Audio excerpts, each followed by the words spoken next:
عورتوں کے حوالے سے دو پیغام آپ کی خدمت کرنے کے لیے جا رہا ہوں، اور امید ہے کہ آپ بہت دن سے سنیں گے، دھیان سے سنیں گے، دل سے سنیں گے، بہت دھیان سے سنیں گے، اور اللہ تعالی ہمارے جلسے کو آخری موقع میں قبول فرمائے، اس کی ہم دعا کرتے ہیں۔ دھیان سے سنیے گا، جلدی سے نکل جائے گا۔ ہماری بیٹی گھر میں کھانا پکائے تو اس کو کہا جاتا ہے یہ غلامی ہے۔ ہماری بیٹی جہاز میں جا کر کے نوکری کرے، لوگوں کا کھانا پکائے، لوگوں کو کھانا کھلائے، تو اس کو کہا جاتا آزادی۔ گنگا الٹی بہ رہی ہے۔ دوسرا نمونہ آپ کے سامنے آ رہا ہے۔ گھر میں اگر عورت خوشحال ہے، پیسے کی ضرورت نہیں ہے، دیوی بن کر کے رہتی ہے، تو اس کو کہا جاتا ہے یہ قید میں ہے۔ وہی عورت نوکری کے لیے جب باہر نکلتی ہے تو اس کو کہا جاتا ہے یہ ترقی کرے گی۔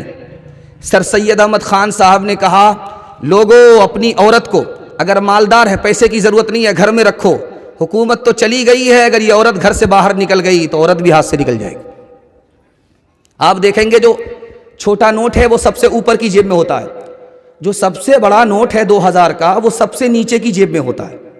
کیا مطلب ہے؟ دولت چھپانے کی چیز ہے، اگر چلی جائے گی واپس آئے گی، لیکن عورت اس سے بڑھ کر کے چھپانے کی چیز ہے، اگر عورت کی آبرو چلی جائے گی کبھی واپس نہیں آئے گی۔ ایک بات اور یاد رکھیے، ہمارے گھر میں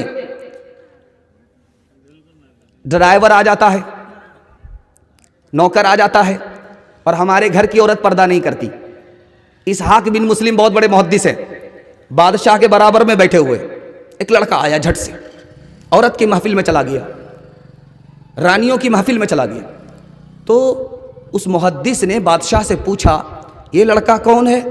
یہ آپ کا چھوٹا بیٹا ہے یا بڑا بیٹا؟ کہا یہ میرا نوکر ہے۔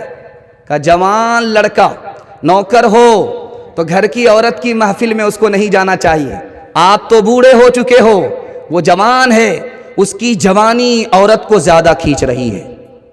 اسی وقت اس پر پابندی لگ گئی۔ سرے بازار لوگ چلتے ہیں، ایک لڑکا دوسرے لڑکے سے بات کرے چلے گا، لیکن ایک لڑکا دوسری لڑکی سے بات کرے چاہے وہ بہن ہو، یہ غلط ہے۔ حضرت عمر رضی اللہ تعالیٰ عنہ نے درہ اٹھایا، اسے پکڑ کر کے مارنے کی کوشش کیا۔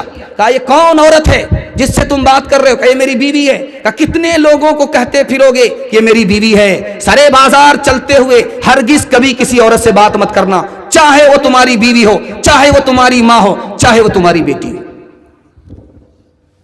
ایک نمونے کو ذرا دھیان سے سنیے گا آپ۔ انگریز کی طرف سے یہ مثال آتی ہے کہ مسلمان اپنے گھر کی عورت کو گھر میں رکھتے ہیں، جب گھر سے باہر نکالتے ہیں تو اس پر کفن لپیٹ دیتے ہیں۔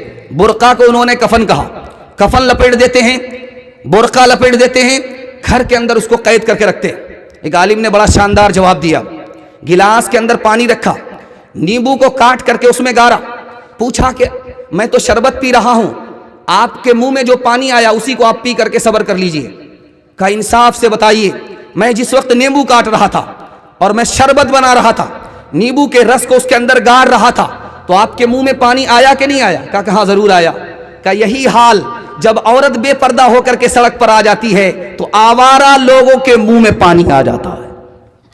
1952 عیسوی کا رسالہ نمونہ آپ کے سامنے رکھنے کے لیے جا رہا ہوں۔ اللہ کرے کہ ہم کو اپنے دین سے، اپنی شریعت سے محبت ہو جائے، 100% محبت ہو جائے، اس پر 100% کھڑا ہونے کے لیے اللہ قبول فرمائے۔ دھیان سے سنیے گا جو میں آپ کو سنانے کے لیے جا رہا ہوں۔ پاکستان سے ایک رسالہ چھپا تھا، اس رسالے کا نام تھا ماہ طیبہ۔ 1952 عیسوی میں وہ رسالہ چھپا تھا۔